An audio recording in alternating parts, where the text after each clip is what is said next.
ஓம் சக்தி அங்காளம்மா, ஓம் சக்தி அங்காளம்மா, ஓம் சக்தி அங்காளம்மா.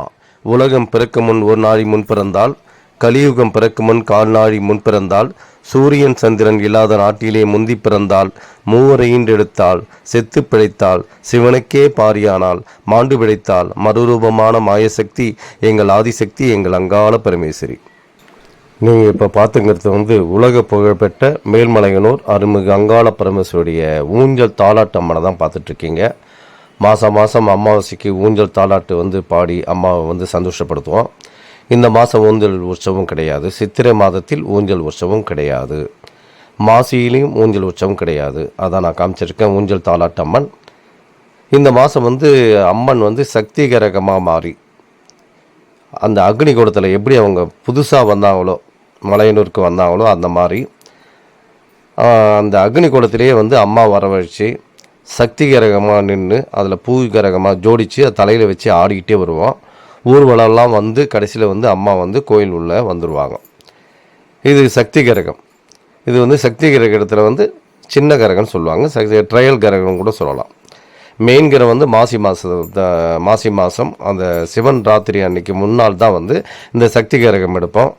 அதுக்காக இந்த மாதம் சித்திரை மாதத்திலே யார் எடுக்கணும், எந்த குடும்பத்தில் உள்ள நபர்கள் எடுக்கணும், 7 வம்சாவழி பூசாரிகள் சேர்ந்து தான் இந்த குடும்பமே அமைக்கப்பட்டிருக்கு. அதனால் யார் எடுக்கணும் சொல்லிட்டு பேசி முடிவு பண்ணுவோம். இந்த நபர் எடுக்கணும்னு சொல்லிட்டு அம்மா உத்தரவு கொடுக்கும். அதுதான் நீங்கள் பார்த்துட்ருக்கீங்க. இது 60 வயசுலேயும் வரலாம், 70 வயசுலேயும் வரலாம், 80 வயசுலையும் வரலாம், ஒரு சிலருக்கு வராமையும் போகலாம். அது அம்மனுடைய அருள் இருந்தால் மட்டும்தான் வருமே தவிர எல்லாருக்கும் கிடைச்சிடும்னு சொல்ல முடியாது. ஏன்னா அம்மா அந்த யாராருக்கு என்னென்ன கொடுப்பனை இருக்குதோ அதை சொல்கிறீங்க. நீங்கள் சாமியை பார்க்குறதுக்கே ரொம்ப நினைக்கிறீங்க, அம்மாவை நம்ம பார்த்தா போதுமான்னு நினைக்கிறீங்க. அதே மாதிரி பார்த்திங்கன்னா நாங்கள் பக்கத்தில் நின்று சேவை செய்யக்கூடிய பாக்கியம் எங்களுக்கு கிடைச்சிருக்குது. அம்மாவுடைய அருள் தான் அதுக்கு காரணம். அவங்கவுங்களுக்கு ஒரு அணுகிறங்க நம்ம செய்கின்ற செயல்களை பொறுத்து தான் எந்த அளவுக்கு நம்ம அம்மாவோட செய்கிறோமோ, அம்மாவுக்கு பூஜை முறைகள்லாம் நல்லபடியாக பண்ணுறோமோ, அப்போ தான் கிட்ட வந்துக்கிட்டே இருப்போம். நாங்கள் இப்போ கிட்ட வந்துட்டுருக்கோம். அம்மா பக்கத்துலேயே நின்று அம்மாவுக்கு பணிவிடை செய்யக்கூடிய இடத்துல நாங்கள் வந்துட்டுருக்கோம். அப்போ ஏதோ ஒரு அம்மாவுக்கிட்ட நாங்கள் செய்த ஒரு புண்ணியம் தான் இன்றைக்கி அம்மா பக்கத்தில் நிற்கிறோம். அதனால தான் நான் உங்கள்கிட்ட பேசிகிட்டு இருக்கேன். அந்த மாதிரி எல்லாருக்குமே அந்த பாக்கியம் கிடைக்கணும். ஒரு சிலருக்கு பார்த்தீங்கன்னா அங்காளம்மனை குலதெய்வமாக இருக்குது, அது ஒரு பெரிய பாக்கியம். இன்னும் ஒரு சிலருக்கு பார்த்தீங்கன்னா இஷ்ட தெய்வமாக இருக்குது, அதுவும் ஒரு பெரிய பாக்கியம் சொல்லுவாங்க. ஏன்னா இந்த இடத்துக்கு கோயிலுக்கு போனாவே எனக்கு மாற்றம் தெரியுதுன்னு சொன்னால் அது ஒரு இஷ்ட தெய்வங்கள். அந்த இஷ்ட தெய்வங்கள் அந்த குலதெய்வத்தையும் இஷ்ட தெய்வமும் கலந்துருக்கிறதால தான் அவங்களுக்கு அந்த பாக்கியத்தை கொடுக்குது. அடுத்தது பார்த்திங்கன்னா நாங்கள் மீனவ சமுதாயம் இந்த பூஜை முறைகள்லாம் எடுத்து நடத்திட்டுருக்கோம். எங்களுக்கே குலதெய்வம் பார்த்திங்கன்னா பாவாட்ராயன் தான். அம்மாவுக்கு காவல் தெய்வமாக இருக்கிறவர் தான் எங்களுக்கே குலதெய்வமாக இருக்குது. அதேமாதிரி ஒவ்வொன்றும் ஏன்னா இந்த பிரபஞ்சமே அந்த சக்தியால் அமைக்கப்பட்டிருக்கு. பல சக்தி பீடங்களில் 51 சக்தி பீடங்களில் அம்மாவுடைய முதல் பீடமே இது தான். இங்கேருந்து தான் அது ஆரம்பிக்குது, இங்கே தான் தொடக்கம், முடிவு எல்லாமே இது இருக்குது. அதனால தான் உங்கள் பிரச்சனைகள்லாம் இந்த இடத்துக்கு வந்தீங்கன்னா நிச்சயமாக அம்மாவால் முடியாத விஷயங்கள் எதுவுமே இல்லை. அதுக்கு தான் சொல்ல வரோம். நாங்கள் எதுக்கு சொல்கிறோன்னு சொன்னால் அந்த கிரகத்தை எடுக்கிறதுக்கு ஒரு பாக்கியம் வேணும். அது எல்லாருக்குமே கிடைக்கும்னா நிச்சயமாக கிடைக்காது. அது அம்மனுடைய ஆசீர்வாதம் அருளும் இருந்தால் மட்டும்தான், பயபக்தி இருக்கிறவங்களுக்கு மட்டும்தான் அந்த அம்மனுடைய ஆசீர்வாதம் எல்லாமே கிடைக்கும். அந்த குடும்பத்தில் உள்ள நபர்கள் யார் வேணாலும் எடுப்பாங்க. அவங்க தாத்தா எடுத்துருக்கலாம், அவங்க பேரை எடுக்க முடியும். அதுக்கடுத்து யார் சந்ததியில் எடுப்பாங்கிறது யாருக்குமே தெரியாது. அது உட்காந்து பேசி சக்தி கிரகம், இது ட்ரையல் கிரகம் எடுப்பாங்க. அதுதான் நீங்கள் பார்த்துட்ருக்கீங்க. அதை ஆடிக்கிட்டு இருக்காரு. தினசரி இதுமாரி 5 நாள் தொடர்ச்சியாக பயிற்சி கொடுத்துட்ருப்போம், காலையிலையும் சாயந்தரம். அதான் நீங்கள் பார்த்துட்ருக்கீங்க.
படித்தறிந்தவளே போற்றி.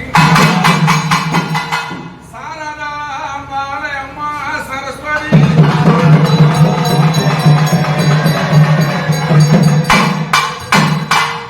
அணிகலவாணியம்மா கலைவாணி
என் பேர் கணேசன். நான் அந்த கோயில் பூசாரி. எங்கள் அப்பா வந்து ஒரு 30 வருஷத்துக்கு முன்னாடி கரகம் எடுத்துக்கிறாரு. அக்கிடி கரகம் எடுத்தார். அதோட இப்போ கரகம் எடுத்துக்கிறாங்க. இப்போ 30 வருஷத்துக்கு முன்னாடி ஆயிடுச்சு முறை பார்த்து. இப்போ மறுபடியும் 7 வருஷத்துக்கு வந்து 7 வருஷத்துக்கு உதவி பார்க்குறோம். இப்போ பார்த்துனாலே இப்போ கரகம் எடுக்க போகிறாங்க. 5 வருஷம் கரகம் நல்லா சிறப்பாக இருக்கும். எல்லாரும் வந்து பாருங்கள். எல்லாரும் இந்த கரகம் வந்து அக்னி கரகம். எல்லாரும் வந்து கலந்து வந்து பாருங்கள். அம்மா நம்ம என்ன நினச்சி வேண்டுமோ வேண்டுதல் வந்து நிறைவேற்றுவாங்க. எந்த ஒரு கஷ்டமும் வராது. அம்மா நல்லபடியாக எல்லாரும் பார்த்துக்குவாங்க. நம்பி வாங்க. உங்கள் நம்பி வாங்க. குடும்பத்துக்கு வந்து 35 வருஷத்துக்கு முன்னாடி உங்கள் அப்பா எடுத்தார். ஆமாம், 30 வருஷத்துக்கு முன்னாடி எங்கள் அப்பா எடுத்தார். அதுக்கப்புறம் உங்களுக்கு எப்போ வருதுன்னு தெரியாது. அது எப்போ வருதுன்னு தெரியாது. எங்கள் தலைமையில் வருமா வராதான்னு தெரியாது. எப்போ வரும்னு தெரியல. அடுத்தது ஆமாம், அடுத்தது எப்போ வரும்னு தெரியாது. அதெல்லாம் எப்படியும் ஒரு 100 வருஷத்துக்கு மேலே தான் ஆகிடும். அதுக்கு வரைக்கும் நாங்கள் எடுக்க இருக்க மாட்டேன். எங்கள் பேர பசங்கன்ற மாதிரி தான் எடுப்பாங்க இந்த வருஷம். சரி, ரொம்ப சந்தோஷம். நீங்கள் சொல்லுங்கள். 8 பங்குக்காரர் நாங்கள். 8 பங்குக்காரில் இருந்து ஒரு பங்குக்காரர் நாங்கள் ஒரு பார்த்தோமே 4வது பங்குக்காரர் பார்த்தோம். இந்த 30 வருஷத்துக்கு முன்ன அதுலேருந்து 5வது பங்குக்காரர் வந்து இன்னொருத்தர் பார்த்தாரு. இப்போ 8வது பங்குக்காரர் பார்த்துக்கிறாங்க. அதாவது ஒரு பங்கு ஒரு பங்குக்காரர் பார்த்துக்கிறாங்க. வந்து எப்போ வரும்னு சொல்ல முடியாது. 7 வருஷத்துக்கு ஒரு தடி. அதான் 35 வருஷத்துக்கு முன்னாடி எடுத்தது. 35 வருஷத்துக்கு முன்னே எடுத்தாங்க எங்கள் அப்பா. உங்கள் அப்பா எடுத்தாரு. அதுக்கப்புறம் வந்து அடுத்தது எப்போ ஒரு ரொட்டேஷனில் வரும். ஆமாம், எப்போ வரும்னு சொல்ல முடியாது. ஆனால் அருணாத்தில் வரும் அது. நன்றி நன்றி. வாங்க எல்லாரும் வாங்க. எல்லாரும் வாங்க. எல்லாம் வந்து நல்லா சக்தி வந்து தரிசனம் எடுத்துட்டு போனுங்க. சக்தி கரகம் நல்லா இப்போ வந்து அக்னி கரகம் எடுத்துக்கிறாங்க. நேரம் வந்து சாமி நல்லா தரிசனங்க வந்தால் அந்த அளவுக்கு அந்த அம்மா வந்து வந்து போகிறவங்க எந்த குடும்பங்க இருந்தாலும் தருவாங்க. அந்த அம்மா நல்லா இருக்கு. அம்மா வந்து எந்த கஷ்டம் இல்லாத போவோம் அந்த அம்மா. நன்றி நன்றி நன்றி. ஃபஸ்ட்டு ஒன்றாவது வருஷம் எங்களுக்கு முறை. இப்போ வந்து சுரேஷ் பூசாரின்ற தர்மத்தார் பார்க்குறாரு. நல்லா சிறப்பானபடி இந்த வருஷம் பார்த்தாரு. நல்லா கரமாக போச்சு. திருவிழாவும் சிறப்பாக நடந்தது. எந்த ஒரு பரம் இல்லாத நல்லபடியாக நடந்தது. மேலும் மேலும் நல்லா வளர்ந்து வேண்டிக்கிறோம் அம்மா கிட்ட. நன்றி நன்றி.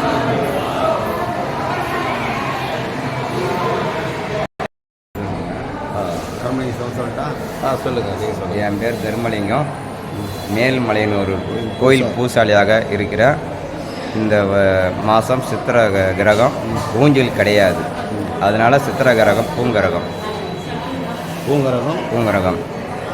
அக்னி குளத்திலிருந்து மாலவிடியிலிருந்து மேல்மலையின் செல்லுக்கு செய்கிறோம். அனைவரும் பொதுமக்கள் அனைவரும் வந்து அம்மாவை தரிசிக்குமாறு கேட்டுக்கொள்கிறோம். அம்மாவுக்கு என்னன்னாக்கா அதாவது பில்லி சூனியம் ஏம்பல் ஏவல் அது எல்லாமே வந்து அம்மாவுடைய அனுகிரகத்தால் நீங்கள் வந்து போகிறதுனால தரிசித்து போகிறதுனால உங்களுக்கு எல்லாம் நீங்கும். அடுத்தது உங்களுக்கு புது வாழ்க்கையாக நல்லபடியாக அமையும். நீங்கள் வந்து அம்மாவை தரிசிக்கிங்க. மிக தாய்மூடன் கேட்டுக்கிறேன். இது அங்காள பரமேஸ்வரி ஆதி தெய்வம், பெரிய நாயகி அம்மாவாக இருக்காங்க. அதனால் நீங்கள் அனைவரும் வந்து சேர்க்கணும். ஈஸ்வரனுக்கும் பெற்று நீங்கள் இடம் இங்கே தான். அதனால் நம்மளும் வந்து இந்த தரிசித்தோம்னாக்கா மேல்மலையனூர் கோயிலை தரிசித்தோம்னா அம்மாவோட அனுகிரகம் நமக்கு நிறைய கிட்டும். அதனால் நீங்கள் பொதுமக்கள் அனைவரும் வந்து அங்காள பரமேஸ்வரியை தரிசிக்குமாறு கேட்டுக்கொள்வோம். இந்த மாதம் ஊஞ்சல் கிடையாது. சித்திர கிரகம் சிறப்பாக அம்மாவோட காலடியில் சிறப்பிக்கணும். இது எங்களோட வம்சத்துக்கு இந்த வாய்ப்பு கிடைச்சிருக்கு. இதை நல்லபடியாக பயன்படுத்தி அம்மாவோட சிறப்பாக வழிபட்டு அனைவரும் வருக, ஆதரவு தருக. நீங்கள் தான் கிரகம் எடுக்க. நான் தான் கிரகம் எடுக்கிறேன். மேலும் அங்காள பரமேஸ்வரி ஸ்ரீ தர்மலிங்கம். வணக்கம். வணக்கம். மேல்மலையனூர் கோயில் பூசாரி பேசுகிறேன். பெரியாயி சன்னதிக்கு வந்தாக்கா அம்மாவோட தாலி பாக்கியம் உண்டு. குழந்தை இல்லாதவங்களுக்கு குழந்தை பாக்கியம் உண்டு. அம்மாவோட கயிறு கட்டிட்டு போனாக்கா இந்த மாதம் அமாவாசை அன்னைக்கு ஊஞ்சல் கிடையாது, பூங்கரகம் தான். அக்னி குளத்துலேருந்து மாடவீதி ஃபுல்லாக வரும். மாடவீதி ஃபுல்லாக வந்து அக்னி பூங்கரகம் வந்து மேல்மலையனூர் கோயில் உள்ளே வந்து இறங்கிடும். அடுத்தது வந்து குழந்தை பாக்கியம் இல்லாதவங்களுக்கு மேல்மலையனூர் கோயில் புத்து மண் எடுத்து ஒரு 48 நாளைக்கு ஒரு சிட்டிக்கை கொடுத்து புது தண்ணியில் போட்டு கொடுத்தாக்கா அம்மாவோட குழந்தை பாக்கியம் உண்டு. அடுத்த வாட்டி வரும்போது குழந்தையோட அம்மாவை வந்து தரிசிப்பாங்க. இந்த மாதம் ஊஞ்சல் கிடையாது. நீங்கள் சொல்லுங்கள். பேர் கோபி. வருஷத்தில் 13 அமாவாசையில் 2 அமாவாசை மட்டும்தான் ஊஞ்சல் உற்சவம் கிடையாது. ஒன்று மாசி அமாவாசை, இன்னொன்று சித்திரை அமாவாசை. மாசி மாதம் வந்து மாசியும் சித்திரையும் வந்து கிரக உற்சவம் நடக்கும். மாசி மாதம் வர்றது வந்து சக்தி கிரகம்னு சொல்லுவாங்க. சித்திரை மாதம் வர்றது வந்து சிவபெருமானுக்கு நம்ம எடுக்கிற கிரகம். இந்த மாதம் வந்து ஊஞ்சல் உற்சவம் கிடையாது. நம்ம அக்னி குளத்துலேருந்து கிரகம் வந்து சிங்காரிக்கப்பட்டு மாடு வீதி எல்லாம் வந்து கோயில் வந்து விடிய காலையில் ஒரு 5-6 மணி போல் கோயில் வந்து சேர்ந்துடும் கிரகம். இந்த மாதம் ஊஞ்சல் உற்சவம் கிடையாது. எல்லாமே வந்தீங்கன்னா சக்தி கிரகத்தை நேரில் தரிசனம் பண்ணலாம். நன்றி. வணக்கம்.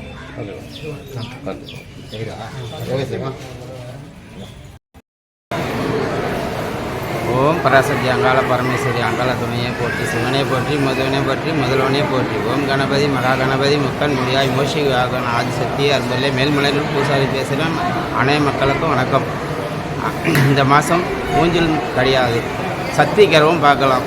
சித்திரை மாதம் மட்டும் ஊஞ்சல் கிடையாது, சக்தி கரவும் உண்டு. விசேஷமாக இருக்கும். எல்லா மக்களும் வந்து கலந்து விசேஷமாக வந்து உங்கள் சாங்கிங்களை முடிச்சுட்டு பக்தியாக அம்மனை கும்பிட்டுட்டு சத்திகரவத்தை கும்பிட்டுட்டு உங்களுக்கு தேவையானது அம்மன் வடக்கு வாசலில் வந்து பூசாரிகள் சாமி கட்டின சிவன் இந்தமாரி சாமி கட்டின பூசாரி இருப்பாங்க. இந்தமாரி சாமி கட்டின பூசாரி இருப்பாங்க. அவங்க தான் கோயில் பூசாரி. அவங்க கையில் வந்து சுற்றி போட்டுன்னு எந்த பரிகாரம் வந்தாலும் பண்ணிங்கன்னா எல்லாமே கிளியர் ஆகிடும். எந்த பிரச்சனை இருந்தாலும் விடாது அம்மனை வந்து கும்பிடும். நன்றி. அம்மா தாயே அங்காள பரமேஸ்வரி. அதாவது கிரகம் பார்த்தீங்கன்னா இந்த மாதத்தில் சக்தி கிரகம் வருது, அதே மாதிரி மாசிலையும் சக்தி கிரகம் வரும். மாசியில் 2 மாதம்தான், வருஷத்தில் 2 மாதம் மட்டும்தான் ஊஞ்சல் கிடையாது. மாசி மாதம் 1 அப்போயும் பெரிய கிரகம், மாசி மாதன்றது பெரிய கிரகம். சித்திரை மாதத்தில் வந்து சக்தி கிரகம். இந்த 2 கிரகமும் விசேஷமான அம்மனுக்கு வருஷத்தில் 2 மாதத்தில் விசேஷமான கிரகமே. அதை பார்த்தாங்க உங்களுக்கு நோய் நொடி கஷ்டங்கள் புண்ணியங்கள் எல்லாமே நீங்கிடும். எல்லாம் எந்த குறைபாடும் இருக்காது. நன்றி. காசு பூசாரி நாங்கள் 7 வம்சம். நாங்கள் வருஷத்துக்கு ஒரு குத்துக்கு 2 கரகு எடுப்போம். அதெல்லாம் வருஷம் பூரா நாங்கள் கோயிலுக்கு அபிஷேகம் பண்ணி அம்மாவுக்கு பணிபடி வேலை செஞ்சுக்கிறோம். இந்த ஊஞ்சல் மண்டபம் வாயாடி வந்துன்னே இருக்குது. எந்த குறையில்லாத இருக்குது. அம்மா புரிஞ்சிடும். அம்மா மனசு வச்சா எல்லாமே நல்லா இருக்கும். எந்த குறையில்லை. இதுக்கு அம்மாவுக்கு தான் வணங்கணும். சரிங்க. இந்த இந்த இந்த லிங்கம் கட்டிக்கிறீங்களே, எதுக்கு அந்த லிங்கம் கட்டிக்கிறது? என்ன காரணம்? அம்மாவுக்கு அபிஷேகம் பண்ணணும், தண்ணி ஊற்றணும், பூஜை பண்ணணும். அதுக்காக நாங்கள் லிங்கம் கட்டினா அம்மா கிட்ட போய் கை தொட முடியும். இல்லாத அவங்க மட்டும்தான் அந்த லிங்கம் கட்டினவங்க மட்டும்தான் அம்மாவை தொட்டு அபிஷேகம் பண்ணணும். ஈஸ்வரனுக்கு சமமான உரிமைக்குது. ஈஸ்வரனுக்கு சமமான ஆள் நீங்க கிடையாது. அதனால வந்து லிங்கம் மட்டும் தான் தொட்டு கட்டின அம்மாவுக்கு பணிவிடை வேலை செஞ்சுருக்கோம். மீதி பேர் தட்டு தூங்கினாலும் அம்மா பரிவினை செஞ்சுடுவாங்க. யாரும் அவங்க வந்து யாரும் தொட்டு அபிஷேகம்லாம் பண்ண முடியாது. ஈஸ்வரனுக்கு சமமானவர்கள் நீங்க. லிங்கம் கட்டவங்க தான் அம்மாவுக்கு பரிவினை செய்வாங்க. கிரகம் வாத்துவது 80,000 வரம் கொடுப்பது அம்மா. வாத்துவது 80,000 வரம் கொடுப்பது அம்மா வாரம். அதுமாரி நாங்கள் வாத்துவோம்னா அம்மாவுக்கு வரம் கொடுத்துருவோம். சரி மலையனூருக்கு வாங்க. இந்த சித்திரை மாதத்தில் வந்து வெயில் அதிகமாக இருக்குன்றதுக்காக வந்து கோயில் நிர்வாகமே வந்து என்ன பண்ணியிருக்காங்க, நிழல் அமைச்சிருக்கிறாங்க. அதுதான் வந்து கோயிலை சுற்றி வந்து நிழல் வந்து அமைச்சிருக்கிறோம். வந்தீங்கன்னா வெயிலில் இருக்கக்கூடாது. ஏன்னா அந்த வெயில் ஃபுல்லாக வந்து அந்தளவுக்கு தாக்கம் அதிகமாக இருக்குது, வெயிலுடைய தாக்கம். அதனால் பாதங்கள்லாம் சுடும் சொல்லிட்டு தான் என்ன பண்ணியிருக்கோம், ஷெட்டு போட்டிருக்கோம். நீட்டுக்கும் வந்து பார்த்திங்கன்னா கோயிலை சுற்றி போட்டிருக்கோம். அப்படியே நிழல் இதுலேயே போகலாம். இதிலே போயிட்டு நேராக போனீங்கன்னா லைனில் போயிடலாம். ஃப்ரீ தரிசனம் இருக்குது. 50 ரூபா டிக்கெட் இருக்குது, 10 ரூபா டிக்கெட் இருக்குது, 100 ரூபா டிக்கெட் இருக்குது. எதில் நீங்கள் போகணுன்னு ஆசைப்பட்றீங்களோ அதில் போயிட்டு சாமி தரிசனம் பார்க்கலாம். இந்த வருஷம் வந்து சித்திரை மாதத்தில் வந்து ஊஞ்சல் உற்சவம் இல்லை. அதனால் வந்து சாமி தரிசனம் மட்டும்தான். அதனால் சாமிக்காக முக்கியத்துவம் கொடுங்க. ஏன்னா இன்றைக்கி வந்து பல பேர் பல வேண்டுதலோடு வந்திருப்பீங்க. ஒரு சிலர்லாம் பார்த்திங்கன்னா எனக்கு நோய் நொடி இல்லாமல் நல்லபடியாக வச்சுருந்தா போதும் அப்படின்னு வேண்டுவாங்க. ஒரு சிலருக்கு வந்து திருமணம் தடையாக இருக்குது, எனக்கு தடை இல்லாமல் எனக்கு இந்த மாதத்தில் ஒரு நல்ல ஒரு வாய்ப்பு உருவாக்கி கொடுக்கணும், எனக்கு குழந்தை பாக்கியம் இல்லை, இந்த குழந்தை பாக்கியத்துக்காக தான் நான் வந்துட்டுருக்கேன். இன்னும் ஒரு சிலர் பார்த்திங்கன்னா வந்து தொழிலில் தடையாக இருக்குது, எந்த தொழில் செஞ்சாலும் வந்து ஒரு திருப்தியே இல்லை, எல்லாமே முடக்கடியாக இருக்குது. மேற்கொண்டு பார்த்திங்கன்னா எங்களுக்கு வந்து கெட்ட சக்தி செய்வினை கோளாறுன்னு கேள்விப்பட்டிருக்கோம், அதுக்காக வரலாம். பேய் பிசாசு எங்களை பிடிச்சிட்டு வாட்டி வச்சுட்டு இருக்குது, 10 வருஷமாக 5 வருஷமாக பேய் வந்து எங்களை விடலை அப்படின்னு நினைக்கிறவங்க இந்த பேய் பிசாசு ஓட்டுறதுக்கு வரலாம். ஏவல், செய்வினை கோளாறு, பேய் பிசாசு, திருமணத்தடை எல்லாத்துக்குமே இந்த இடம் வந்து எல்லாத்துக்கும் மிக உயர்ந்த தலமாக இருந்துட்டுருக்கு. கேட்டால் காரணம் என்னன்னு பார்த்தீங்கன்னா, அம்மாவுக்கும் வந்து அந்த சாப நிவர்த்தி ஆகிறது இந்த இடத்துல தான். அந்த கோர வடிவத்திலேருந்து சாப நிவர்த்தியாக வராங்க. சிவனுக்கு பிடித்த பிரம்மகத்தி தோஷமும் நீக்கப்பட்ட தலம். அதனால் வந்து பார்த்திங்கன்னா சகல விதமான தோஷங்கள் அம்மாவே வந்து புத்து உருவாக இருக்கிறாங்க. அதுதான் ராகு கேது தோஷங்கள், சனி தோஷம், எந்த தோஷமாக இருந்தாலும் இந்த இடத்துல வந்தீங்கன்னா விலகிடும். அதுதான் நான் காமிச்சிட்ருக்கேன். இந்த கோயிலை சுற்றி வந்து பந்தல் அமைச்சிருக்கிறோம். அந்த பந்தல்லே வந்து அப்படியே நேராக போனீங்கன்னா வந்து நேராக லைன் காமிக்கலாம். அதுதான் நீங்கள் ஊஞ்சல் மண்டபத்தை பார்த்துட்ருக்கீங்க. அந்த ஊஞ்சல் மண்டபம் தான் இங்கே தான் வந்து மாதம் மாதம் சாமி வந்து ஊஞ்சல் தாலாட்டு இருக்கும். இந்த மாதம் ஊஞ்சல் தாலாட்டு இல்லை. ஏன்னா நிறைய பேர் ஃபோன் பண்ணி கேட்குறீங்க. அதுக்காக தான் இந்த பதிவுகள் கொடுக்குறோம். ஏன்னா வந்து ஒரு சிலருக்கு தெரியும், தெரியாமல் இருக்கும். அமாவாசை செவ்வாய்க்கிழமை வருது, அதனால் ஊஞ்சல் உற்சவம் இல்லை. அதனால் காலையிலேருந்தே கூட்டங்கள் வர ஆரம்பிக்கும். வந்த பக்தர்கள் அத்தனை பேருமே போய் லைனில் நின்று சாமி தரிசனம் பாருங்கள். ஏன்னா அந்த சாமியை பார்க்கறதுக்காக என்ன பலன் பார்த்தீங்கன்னா, நமக்கு வந்து ஏதோ ஒரு விஷயத்தில் கஷ்டங்களுக்கு நமக்கு வந்து கூட நிற்கும். அதுதான் தெய்வங்கள் அப்படின்னு சொல்லிட்டு சொல்கிறோம். இதுக்கு ஒரு கதைகளே இருக்குது. ஏன்னா ஒரு கதைகள் நம்ம சொல்லும் போது தான் அதுக்கு என்ன பலன்ன்றது தெரிய வரும். அதாவது ஒருத்தர் வந்து மெடிக்கல் ஷாப் வச்சுருந்தார். அவர் வந்து முருகனுடைய பக்தர். டெய்லி என்ன பண்ணுவார், முருகருக்கு வந்து முதல்ல போய் கடை திறக்கும் போதே முருகனுக்கு மாலை மரியாதைலாம் போட்டு சாமி தரிசனம் முடிச்சுட்டு அதுக்கப்புறம் தான் வந்து மெடிக்கல் வந்து விற்பனை பண்ணுவார். அவருடைய பையன் வந்து தினசரி பார்த்துட்டே இருப்பான். என்ன அப்பா வந்து காலையில் இப்படியே போய் தெய்வ தரிசனம் பண்ணிவிட்டு இப்படி உட்காராரு அப்படின்னு சொல்லிட்டு பார்க்குறாரு. அவருக்கு வந்து வயசாகுது. ஒரு குறிப்பிட்ட வயசானவுடனே அவர் சொல்கிறாரு வந்து, நீ வந்து எழுத்து நடத்தும் போது நீ இந்த கடைக்கு வந்து பூஜை பண்ணு, முருகருக்கு வந்து மாலை மரியாதைலாம் போட்டுட்டு அதுக்கப்புறம் கடையை ஓப்பன் பண்ணு. நம்மளுடைய கஷ்டத்துக்கு அந்த இறைவன் வந்து நமக்கு கூட இருப்பார் அப்படின்னு சொல்லிட்டு சொல்கிறார் அவங்க அப்பா. ஆமாம், இவர் தான் கும்பிட்றாரு, இவர் கும்பிட்றது இல்லாமல் நம்ம வேறு கும்பிட சொல்கிறாரு அப்படின்னு சொல்கிறான். ஒரு குறிப்பிட்ட காலகட்டத்துக்கு அப்புறம் அவங்க அப்பா இறந்துடுறாரு. இறந்தவுடனே என் பையன் வந்து அந்த மெடிக்கல் ஷாப்பை வந்து எடுத்து நடத்த வேண்டியதாக போச்சு. சரி, அப்பா சொன்னார் அந்த வழிபாட்டு முறைகளோடு நம்ம கடைபிடிக்கலாம்னு சொல்லிட்டு என்ன பண்ணுறோம், அந்த ஃபோட்டோவுக்கு மாலை மரியாதைலாம் போட்டு விபூதி இதெல்லாம் பண்ணி டெய்லி வந்து பூஜை பண்ணிட்டு தான் வந்து கடையை ஓப்பன் பண்ணுவோம். கடையை ஓப்பன் பண்ணும்போது என்னன்னா வந்து தினசரி பண்ணிக்கிட்டே வரான். ஒரு நாள் வந்து ஒருத்தவங்க வந்து ஒரு பையன் வந்து கேட்குறாங்க, ஒரு மெடிக்கலில் வந்து மருந்து வேணும். அது ஒரு அம்மாவுக்கு வந்து உடம்பு சரியில்லை. அந்த பையனை வச்சு அனுப்புகிறாங்க, போய் மருந்து வாங்கிட்டான்னு சொல்லிட்டு வராங்க. அந்த பையன் வந்து மருந்து கேட்குறான். மருந்து கேட்கும் போது என்னாச்சுன்னா, இவர் வந்து பாட்டிலை வந்து மாற்றி கொடுத்துருவார். அந்த மாற்றி கொடுத்தவொடனே என்னாச்சுன்னா, அந்த பையன் எடுத்துகிட்டு போயிடுவான். திடீர்னு இவருக்கு ஞாபகம் வருது, அடடா மருந்து வந்து நம்ம கரெக்டாக தான் கொடுத்துருக்கோமா, செக் பண்ணி பார்த்தா வேறு ஒரு மருந்து வந்து மாற்றி கொடுத்துருப்பார். மாற்றி கொடுத்தவொடனே என்னாச்சுன்னா, அந்த மருந்து வந்து சாப்பிட்டா அந்த பாய்சன் ஆகிடுமே, என்ன பண்ணுறதுன்னு தெரியலன்னு சொல்லிட்டு ஒன்றுமே புரியல. அப்படியே என்ன பண்ணுறதுன்னு தெரியாமல் முழிக்கிறாரு. ஏன்னா அந்த பையனும் வாங்கிட்டு போயிட்டான். எதனா ஆயிடுச்சுன்னா என்ன பண்ணுறது, அந்த காப்பாற்றணுமே, தெய்வம் தான் காப்பாற்றணும், வேறு வழி இல்லையே, நான் மருந்து வேறு மாற்றி கொடுத்துட்டேன்னு என்ன பிரச்சனை வரப்போகுதுன்னு நினச்சிட்டு இருக்கான். திடீர்னு பார்த்தா அந்த பையன் வந்து நிற்கிறான். ஐயா மருந்து வேணும்னு சொல்லிட்டு வந்து நிற்கிறான். என்ன காரணம்னு கேட்டால், அவன் போகிற வழியிலே தவறி கீழே போட்டு உடைச்சிட்டான் அந்த மருந்து உடைச்சதால திருப்பி வந்து அந்த ஏற்கனவே நான் வாங்கிட்டு போன மருந்தே கொடுங்க அப்படின்னு சொல்லிட்டு கேட்குறான்.